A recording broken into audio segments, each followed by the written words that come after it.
Bugun mamlakatimizda yoshlarning sifatli ta'lim olishi va o'z salohiyatini ro'yobga chiqarishi uchun keng imkoniyatlar yaratilmoqda. Ayniqsa, Vatan himoyasi yo'lida xizmat qilayotgan harbiy xizmatchilar oilalariga qaratilayotgan e'tibor bu boradagi islohotlarning muhim yo'nalishlaridan biridir. Favqulodda vaziyatlar vazirligi akademiyasida ana shunday e'tiborning yana bir amaliy ifodasi namoyon bo'ldi. Harbiy xizmatchilar farzandlariga oliy ta'limga kirish uchun tavsiyanomalar tantanali topshirildi. Dastlab shu haqda.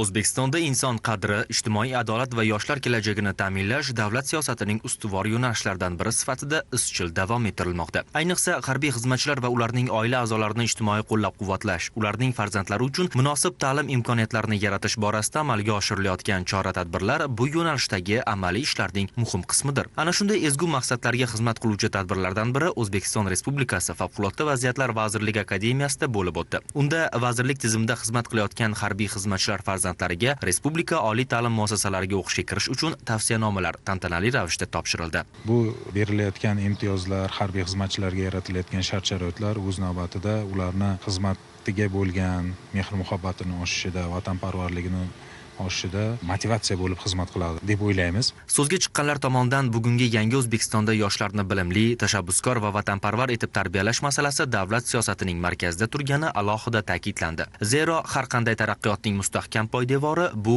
bilimli avloddir. Harbiy oilalarda ulg'ayotgan yoshlar esa ana shu mas'uliyatni yanada chuqurroq his qiladigan, vatanga xizmat qilish g'oyasini oilaviy qadriyat sifatida qabul qiladigan avlod hisoblanadi. Tavsiyanomalarni topshirish marosimi yoshlar uchun oddiy hujjat topshirish jarayoni emas, balki ularga bildirilayotgan katta ishonch va yuksak e'tibor ramzi bo'ldi. Dadajonim Favqulodda vaziyatlar vazirligi xodimi Hayitov Azamat Asliyevich bo'ladilar.